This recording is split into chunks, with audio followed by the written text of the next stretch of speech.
What's up, Nakamadudes? This is RJ, and welcome to another One Piece trading card game content. It's Christmas Day today in the Philippines, and as a gift to all of my subscribers, I'll be doing a deck profile of my most recent Sakazuki build that won the last Kaido flagship in my LGS. So let's go.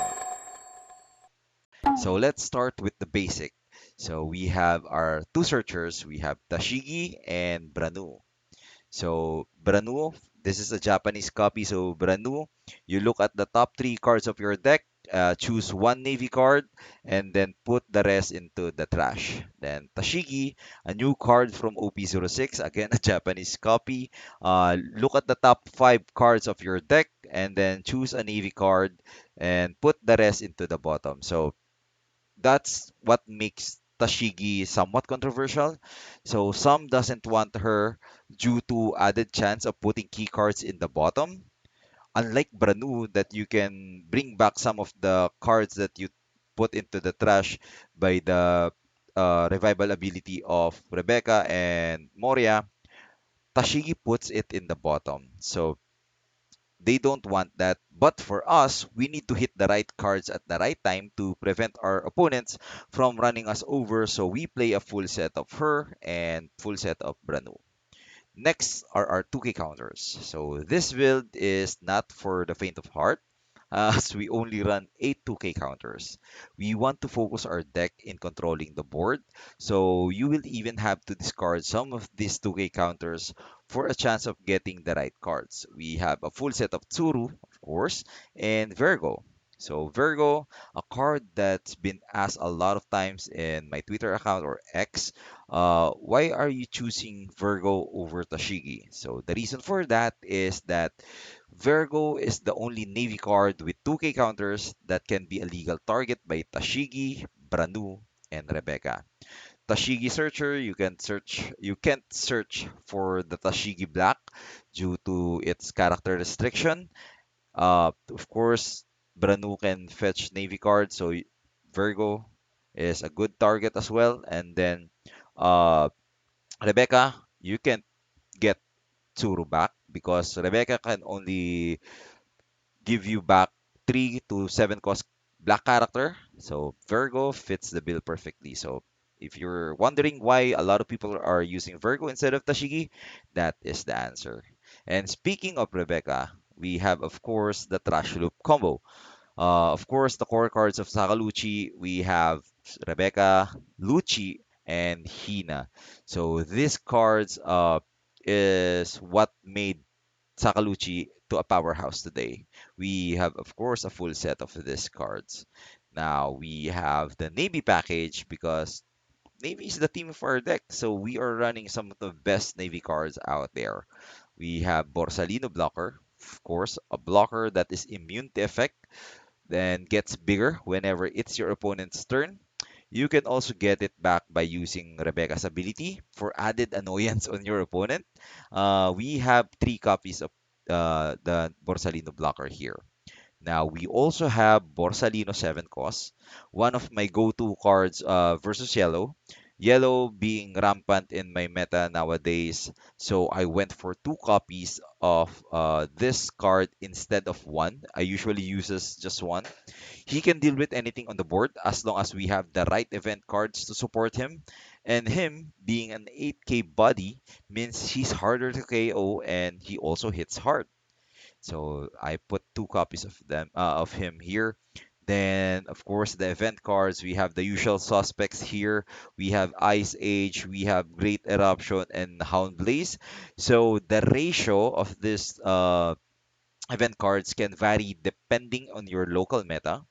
But again, given that I have a very yellow dominant meta, I opted for two copies of Ice Age. Some decks just run only one copy and a full set of Great Eruption. So for this one, given that my meta is yellow dominant, I went for two copies of Ice Age and just three copies of uh, Great Eruption. But if you have more aggro meta, like for RP Law, you can take out one copy of Ice Age and a full copy of make Great Eruption with full copy. It's really a matter of your preference. So now going into the new cards, of course, this is the elephants in the room. We have the new Black Powerhouse Moria. So this is a Japanese copy.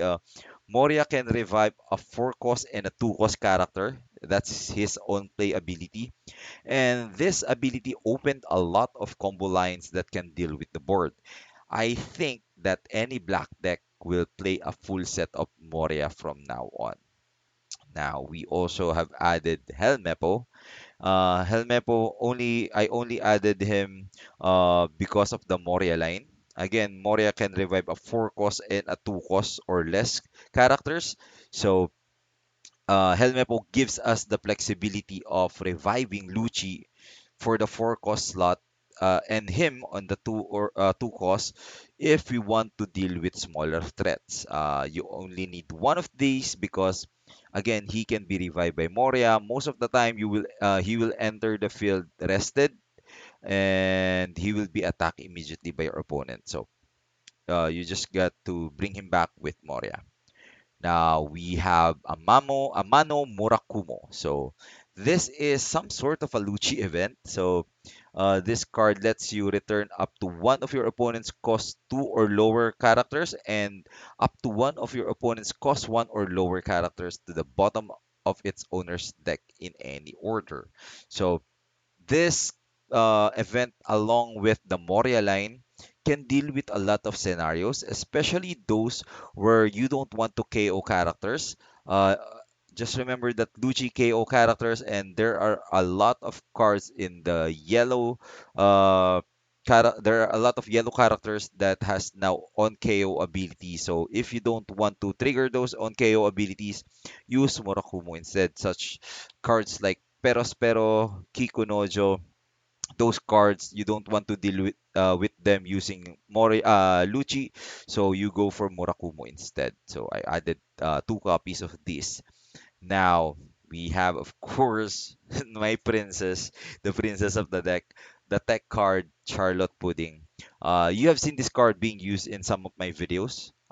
Pudding is added here to deal with leaders that wants to hoard cards, such as Uta and Whitebeard. Her ability reads that on play, your opponent returns all of their hand cards to their deck and shuffle their deck. Then your opponent draw 5 cards. So very good card against those leaders that want to hoard cards. I also uses her against leaders that has a lot of draw potential like Reiju and Nami. I remember a match wherein a white beard player has 14 cards, 14 hand cards, and then when I played Pudding, he immediately quits the game because Pudding can open a very perfect window for lethal if you time her right. Again, 14 cards would have been hard to deal with. You have to trickle down those cards, but with Pudding, I think he drew just like two 2K counters and then a single 1K counter, so he can deal with when I went all in. I think I also hit his radical beam and guard point when he returned those cards. So I put a single copy of these because you'll just be using her for the lethal again. Uh, so there you go. This is the deck list that I used to win the last Kaido flagship in my LGS.